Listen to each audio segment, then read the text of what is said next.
expérience. C'était à cause d'une certaine expérience qu'ils vivaient qu'ils tiraient leur inspiration. Et lorsque nous lisons Psaume chapitre 46, nous comprenons une chose. Que les fils de Corée étaient en train de chanter par rapport à une expérience qu'ils avaient vécue. Ils ont vécu quelque chose et c'est par cette expérience qu'ils ont commencé à chanter ou à écrire ces cantiques. Ils ont dit Dieu est un refuge, Dieu est un appui, Dieu est un secours qui ne manque jamais. C'était par rapport à une expérience qu'ils avaient vécue. Ils ont commencé à chanter par rapport à cela. Ici, j'aimerais dire une chose. Que l'adoration devient intéressante lorsqu'elle n'est plus formelle. Mais lorsqu'elle est bâtie sur une certaine expérience. Lorsque tu n'adores plus par rapport à la formalité, mais tu commences à adorer par rapport à une certaine expérience que tu as vécue avec Dieu. Quelquefois, l'intimité avec Dieu devient encore plus intéressante lorsque ça quitte la dimension formelle. Une formalité pour toi, mais ça devient un sujet d'expérience. Quand tu adores Dieu, quand tu pries le Seigneur, tu le pries avec cause. Tu sais d'où tu viens, tu connais d'où il t'a pris, tu as une expérience claire de ces dieux-là, et c'est là où ça devient intéressant. Et j'aimerais rajouter quelque chose ici. S'ils étaient en train de dire que Dieu était un refuge pour eux, c'est parce que sûrement ils ont vécu la dimension de Dieu en tant que refuge. Ceux-ci ont dit que Dieu est un appui pour eux.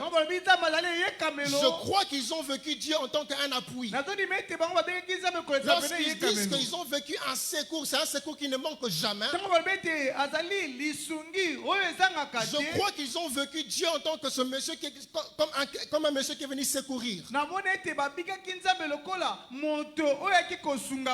Et je crois que ce matin, Dieu veut que tu quittes la dimension de la formalité pour que tu vives aussi une expérience avec lui. Dieu ne veut pas que tu pries seulement parce que tu sais prier, non. Mais que ta prière puisse atteindre une dimension de l'expérience maintenant. Que ton histoire avec Dieu ne soit plus une histoire qu'on raconte seulement, non. Mais que ça devienne une expérience avec Dieu.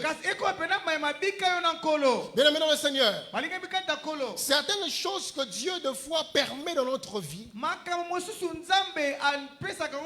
certaines circonstances que quelquefois Dieu permet dans notre vie, Dieu le permet pour une seule raison. C'est juste parce que Dieu veut que nous puissions vivre une expérience avec lui. Amen, amen. Quelquefois, Dieu peut accepter que tu passes des moments difficiles. Quelquefois, Dieu peut accepter que tu passes par une crise. Quelquefois, Dieu peut accepter que tu passes des moments de détresse. Pas pour te tuer, mais pour que tu puisses avoir une expérience avec lui. Très souvent, Dieu occasionne certaines circonstances afin que nous puissions découvrir une autre dimension qui se cache en lui. Je répète encore. Quelquefois Dieu permet que nous puissions passer par certaines circonstances afin que nous puissions vivre une autre dimension de sa personne. Dieu se sert quelquefois de nos problèmes, de notre situation, afin de révéler une autre dimension de sa personne. Des fois, il permet que ça te fasse mal, pas pour te tuer, mais parce qu'il a un projet pour toi. Il veut seulement se révéler différemment chez toi. Il veut que tu puisses avoir une autre dimension de lui ou connaître une autre dimension de sa personne. Et il permet la circonstance. Cela me rappelle Job. À un moment de sa vie, Job pouvait crier en disant ceci: j'ai entendu parler de toi, mais maintenant mes yeux t'ont vu. C'est la déclaration de quelqu'un qui vient d'expérimenter Dieu. Avant, Dieu était une histoire pour lui. Il attendait parler de Dieu. Mais à un moment, c'est devenu une expérience avec Dieu. Il attendait qu'on parlait de Jésus. On parlait de Dieu. Mais à un moment, ce n'était plus une histoire qu'il écoutait, mais c'était une expérience qu'il avait vécue. Je prie ce matin que ce soit une expérience que je dois vivre avec Dieu. Dieu s'était révélé à lui différemment. J'imagine peut-être qu'il connaissait Dieu dans une certaine dimension. Mais lorsqu'il a traversé la situation qu'il avait traversée, il a dit: enfin, je ne connaissais pas Dieu dans cette dimension. Maintenant, mes yeux t'ont vu. C'est ainsi que j'aime une histoire dans la Bible. L'histoire de Lazare. La Bible dit ceci: Lazare, c'était un ami de Jésus. Il était frère de Marie et de Marthe. Il marchait avec Jésus. Il était souvent avec Jésus. Mais lorsque Lazare était malade, Marie et Marthe ont envoyé à qu'on l'appelle Jésus. Ils ont dit: ton ami est malade, tu viens guérir. Mais la Bible dit: Jésus n'était pas venu. Jésus n'était pas venu. La maladie a continué jusqu'à ce que la maladie a amené Lazare à la mort. Lazare est mort. Jésus n'est pas aussi venu jusqu'au 4e jour. Monsieur arrive et Marie et Marthe étaient là en train de pleurer. Nous étions là, Lazare était malade. On a fait appel à toi. Tu n'es pas venu. Tu n'es pas venu. Voilà, il est mort. Jésus était là. Marie, sois calme. Crois seulement. Je comprends une chose. Le Seigneur n'a pas voulu venir pendant que Lazare était malade. Parce que Marie et Marthe avaient l'habitude de voir Dieu en tant que guérisseur. Parce qu'ils marchaient de fois avec Jésus. Ils voyaient comment il guérissait plusieurs personnes. Mais ce jour-là, Jésus se dit: si je viens guérir Lazare, ça sera seulement d'une habitude. Parce qu'eux, ils savent que je peux guérir. S'ils m'ont appelé, c'est parce qu'ils savent que je guéris. Et je peux guérir Lazare. Mais je veux laisser les choses empirer. Que Lazare meure, afin que je me manifeste non comme un guérisseur, mais comme celui qui ressuscite. Et ce jour-là, il est venu pas comme un guérisseur, mais comme celui qui est venu ressusciter. Marie et Marthe ont vu une autre dimension de Jésus. On était là, on savait que tu guérissais seulement. Mais aujourd'hui, je crois que tu peux aussi ressusciter. Ce matin, je veux dire à quelqu'un: ces problèmes s'empirent parce que Dieu veut amener une autre dimension dans ta vie. Il veut seulement te faire comprendre que ce que tu t'attends de lui là, tu sais qu'il peut le faire. Alors il veut t'emmener à la dimension où tu n'as pas encore vu le faire. Et il veut faire exactement cette chose. Est-ce que je parle à quelqu'un ce matin? Dans la Bible encore, dans Jean chapitre 9, on nous parle d'un monsieur qu'on n'a même pas donné de nom. La Bible l'appelle un aveugle né. Lorsque les disciples posent la question à Jésus: mais pourquoi est-ce qu'il est né aveugle? Est-ce que c'est à cause de ses parents? Est-ce que parce qu'il a péché? Jésus dit non. C'est justement parce que je devais manifester ma gloire. Je viens dire à une personne, la détresse que tu traverses, c'est juste parce que Dieu veut manifester sa gloire.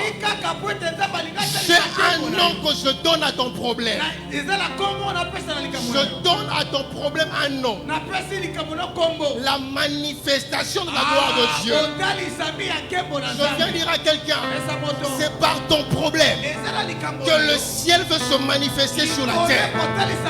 Lorsque les hommes regardent ta famille, lorsque les personnes regardent ce que tu vis, certaines personnes t'insultent, plusieurs se moquent de toi. Parce qu'on voit que l'homme a jeton. Accepte cela. Parce que c'est par cette situation que le ciel veut se manifester et donner un nom à ce show. Père, je prie au nom de Jésus que par nos problèmes ce matin, que tu puisses tirer une gloire. Que Dieu se glorifie dans ce que tu vis ce matin. Est-ce que je parle à quelqu'un ce matin? Je prie que le ciel se glorifie dans ta vie. Je prie que le ciel se glorifie dans ta vie. Par rapport à ce que tu vis. Je ne sais pas ce que tu traverses. Je ne sais pas pourquoi tu pleures. Je ne sais pas les raisons de tes larmes. Mais la seule chose que je sais, tes larmes ont un but. La gloire de Dieu. Et dans 1 Roi chapitre 17, le texte que nous avons lu, on nous parle d'une histoire d'une femme et du prophète Élie. La Bible n'a pas donné le nom de la femme. On l'appelle la veuve de Sarepta. Alors, c'est quoi l'histoire en fait?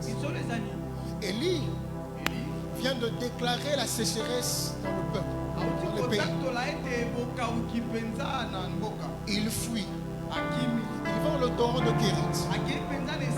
Pendant plusieurs temps, la Bible dit les corbeaux le nourrissaient et il buvait de l'eau du torrent. Lorsque le torrent était sec, Dieu vient encore, il appelle Élie. Il dit Élie, lève-toi. Va chez la veuve de Sarepta. J'ai ordonné à cette veuve-là de te nourrir. Élie se lève aussi par la parole de l'Éternel. Il part chez la veuve de Sarepta. Il rencontre la femme. La femme est en train de faire une chose. La femme est en train de prendre des morceaux de bois parce qu'elle voulait préparer manger. Elle avait un fils. Et lorsque Élie arrive, Élie demande à boire. La femme dit, ok, c'est pas un problème, je te cherche à boire. Élie ne s'arrête pas là. Il dit, donne-moi aussi à manger. La femme ne s'arrête que se dit, papa, le goûter ma belle. Mais le problème c'est quoi? C'est que si je te donne le peu que j'ai, c'est fini pour moi. Parce que je n'ai plus rien. Je n'ai qu'un peu d'huile, un peu de farine. Si je m'en mange, mon fils et moi, après là, on attendra que la mort. Ça veut dire que la femme était au bout de sa vie. La femme était dans une dimension de crise. Une dimension où elle ne s'attendait plus à quelque chose. Elle n'avait que le peu d'huile et le peu de farine. On mange et puis on meurt. Parce qu'il n'y a plus de solution. Elle n'avait plus rien.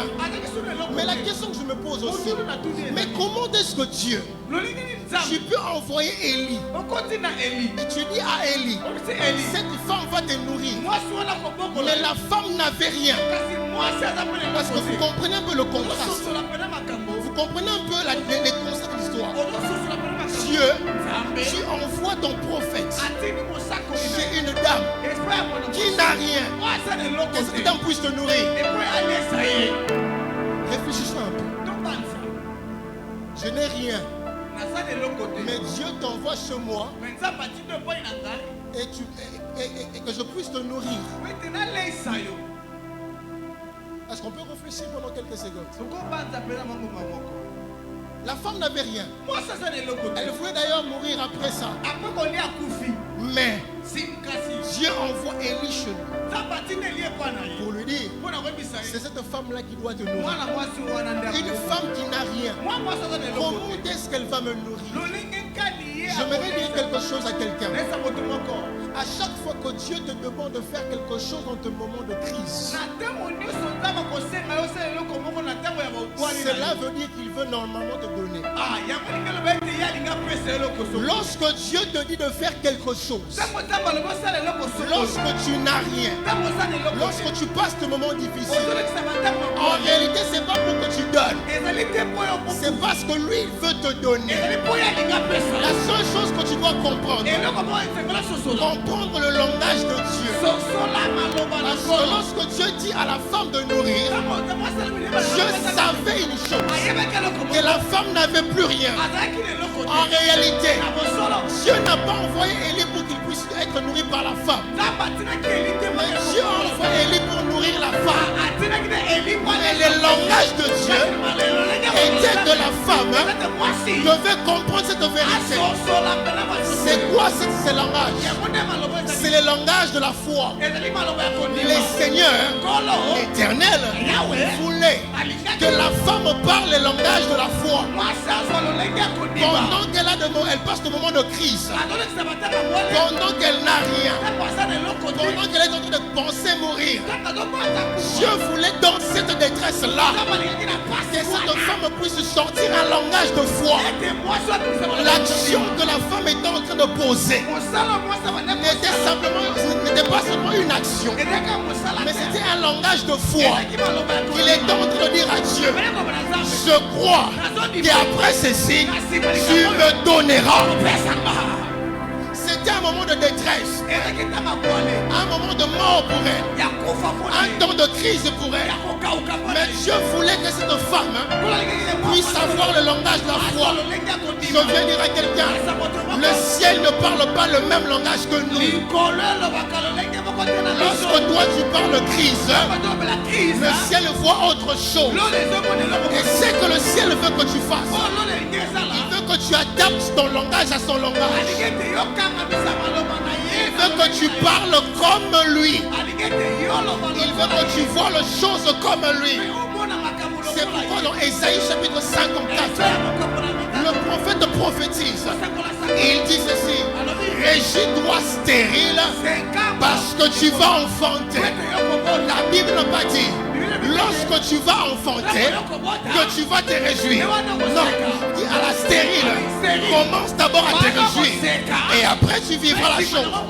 Je viens dire à quelqu'un, il est plus que temps pour toi dans tes moments de crise que tu ne parles pas crise, mais que tu parles le langage de la foi, que tu dises, je sais que je traverse le moment de crise, mais je sais aussi que l'Éternel verra quelque chose. Réjouis-toi stérile parce que tu vivras les choses que tu as prévues pour toi. Lorsque les choses deviennent compliquées, lorsque les choses deviennent difficiles, n'aie pas des yeux fixés vers la chose et tes yeux voient la solution au lieu de la chose. C'est ça le langage de la foi. Une personne qui déclare la solution à la place du problème. C'est pourquoi lorsque David se retrouve devant Goliath, David n'a pas eu peur de Goliath. David se lève avec beaucoup de courage. Et David commence à dire, aujourd'hui, toi, je couperai ta tête et je donnerai cela aux oiseaux. Quel courage, David, de dire que tu vas tuer cette personne. Tu ne vois pas comment est-ce qu'il est géant. Tu ne vois pas sa grandeur. Tu n'es qu'un jeune de 17 ans qui n'a pas d'expérience. Le problème de David, ce n'est pas Goliath. Le problème de David, c'est en qui il a cru. Il ne voyait pas la grandeur de Goliath. Il voyait la grandeur de son Dieu. Je viens dire à quelqu'un, ne parle plus le langage des hommes. Parle le langage de Dieu. Même si ça tarde, sache une chose, que l'Éternel agira en ta faveur. Que le ciel agira en ta faveur. C'est pourquoi j'aime Abraham. Pourquoi on l'appelle le père de la foi? C'est parce qu'un jour Abraham, lorsque Dieu lui demande de sacrifier Isaac, il monte sur la montagne. Il monte avec Isaac son fils. Isaac pose la question: Père, on a le couteau, on a le bois, mais où est l'agneau? Abraham se lève, il se dit: mon fils, Dieu peut voir.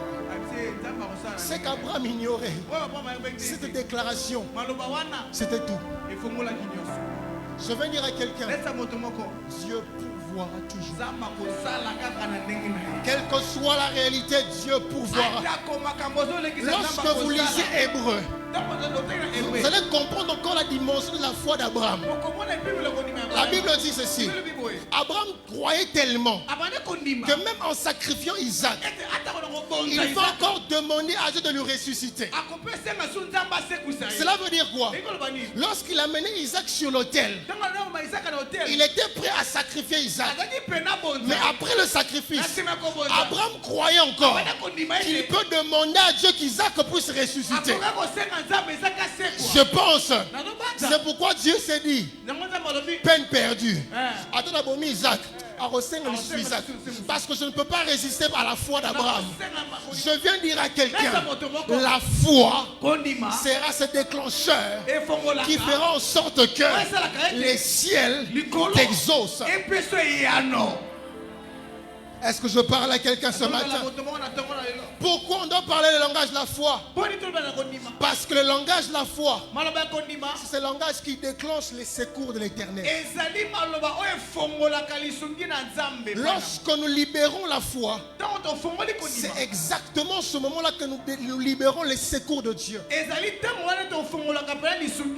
Dans le livre de Daniel, il y a les amis de Daniel, Shadrach, Meshach, Abednego. Lorsque le roi s'est décidé de leur jeter dans la fournaise ardente, ils se sont décidés de ne pas aussi se laisser faire par le roi. Ils disent: oh roi, on accepte. Même si Dieu ne nous délivre pas, on accepte. Mais la seule chose que nous savons, qu'il va nous délivrer. Ils ont accepté d'aller dans la fournaise ardente. Ils ont accepté de mourir parce qu'ils avaient foi en Dieu. Et lorsqu'ils avançaient dans la fournaise ardente, le ciel était en train de se dire: je ne peux pas laisser ces enfants mourir. Ils ont tellement cru en moi que je ne peux pas les décevoir devant le roi. Je suis obligé de les rejoindre et de leur sortir de ce feu. C'est pourquoi lorsqu'on les a jetés, ils étaient à droite, mais dans la fournaise ardente, on a retrouvé 4 personnes. Qu'est-ce qui s'est passé? La foi a attiré les secours de l'Éternel. Parce qu'ils avaient foi, l'Éternel s'est dit: je ne peux pas laisser ces enfants mourir. Je dois intervenir. Je viens dire à quelqu'un: c'est par ta foi que le ciel déclenchera le secours. C'est lorsque tu crois en Dieu. C'est lorsque tu te dis: je crois en Dieu malgré les réalités. C'est exactement ce moment-là que le ciel se dit: qu'est-ce qu'on peut faire pour lui? Parce que ce monsieur croit en moi. Parce que cette dame croit en moi. Je me rappelle encore les Écritures. Une femme qu'on appelle la femme syrophénicienne. Elle avait une fille qui était possédée par des démons. Cette dame amène l'enfant vers Jésus. Et Jésus: ma fille, elle est là. Prie pour elle. Jésus dit: non, je ne peux pas prier pour elle. Parce qu'on ne peut pas donner des choses, les pains des enfants à d'autres personnes. La dame était là, elle a dit: non. Même les servantes ou les serviteurs reçoivent même les miettes qui descendent du pain. Ils reçoivent même les miettes du pain qui descend. Et Jésus a regardé la femme. Il dit: vas-y.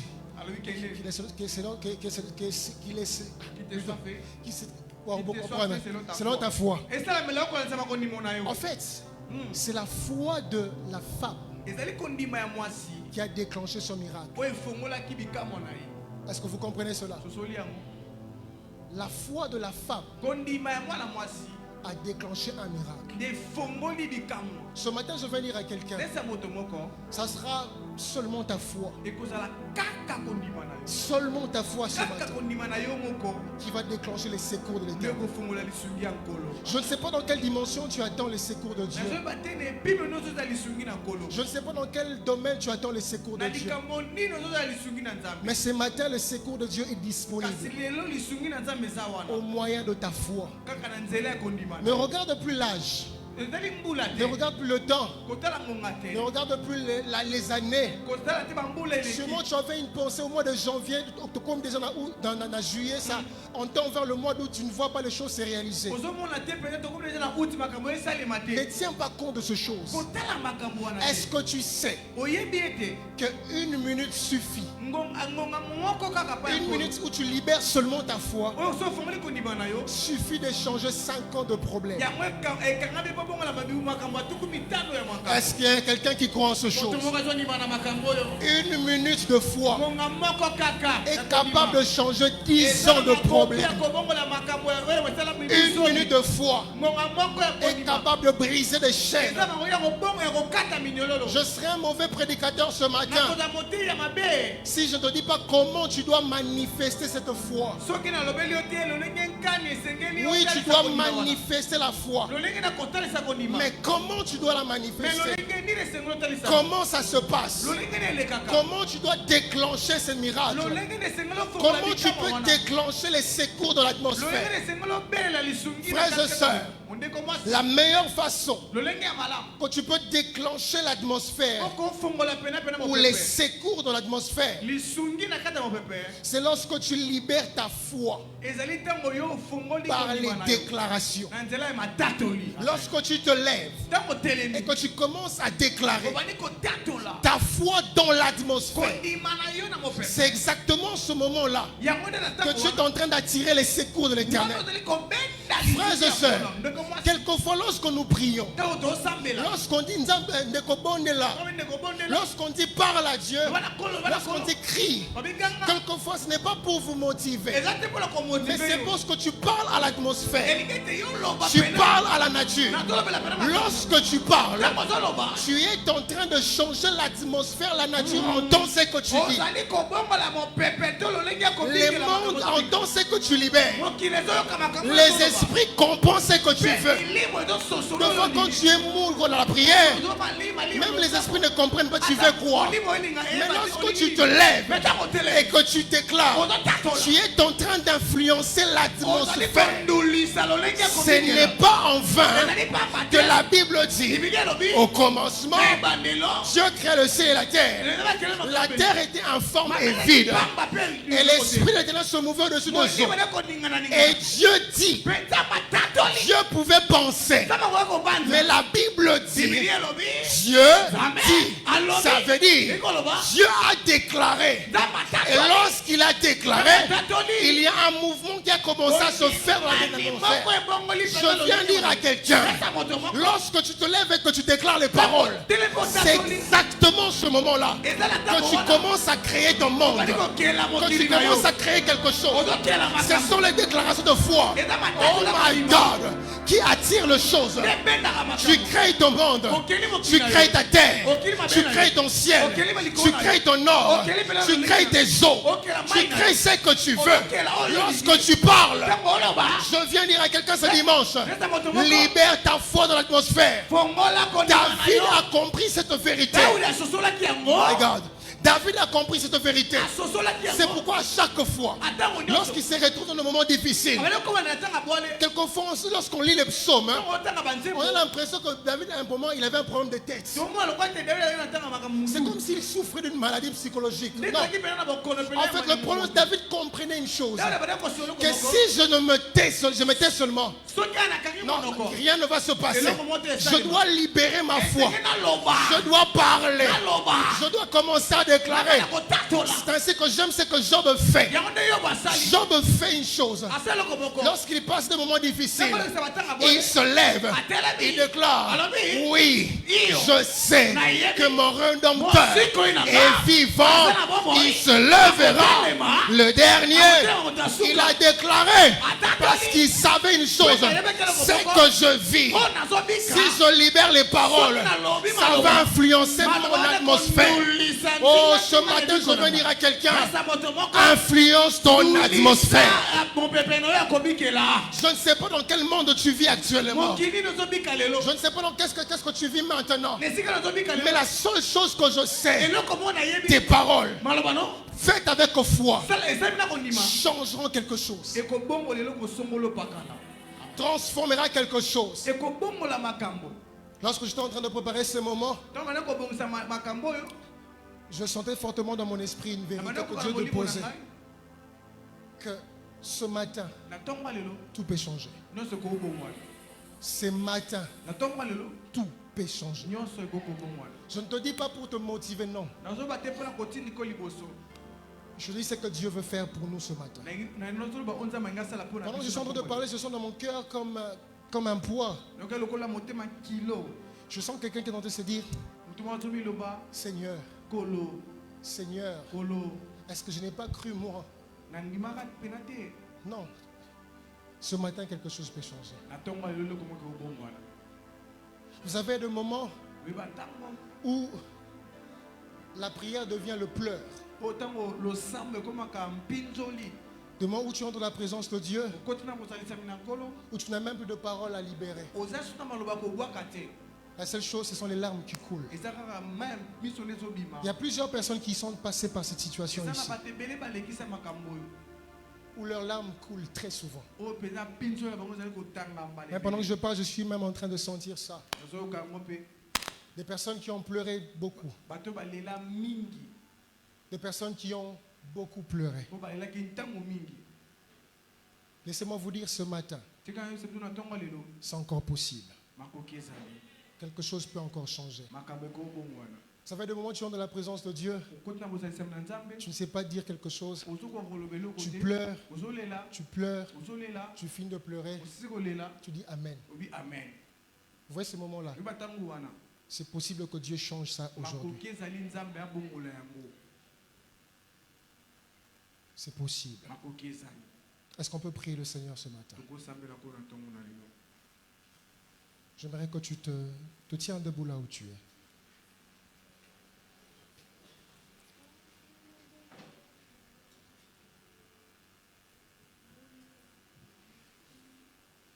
Je vais dire à quelqu'un qui a pleuré. Ce matin, Dieu est prêt à sécher tes larmes. Ce matin, le ciel est prêt à sécher tes larmes. Les larmes qui vont couler ce matin, ce sont les dernières par rapport à cette situation-là. Ce sont les dernières par rapport à ce que tu as vécu. Alors je sens que mon cœur est en train de s'apaisantir de plus en plus. Est-ce qu'on peut lever nos voix, commencer à parler à Dieu? On va déclarer, on va libérer notre foi dans l'atmosphère. La seule chose qu'on va dire à Dieu ce matin, je crois que tu es capable de faire encore. Je crois que tu es capable de faire encore. Est-ce que l'Église peut prier le Seigneur? Libère ta foi dans l'atmosphère. Crée ton monde maintenant. Commence à le faire.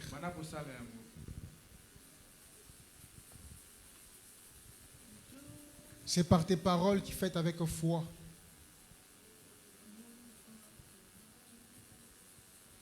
Je m'entends entendre quelqu'un prier le Seigneur. Est-ce qu'on peut libérer nos voix? Ce matin, ça peut changer, tout peut changer, juste ta foi.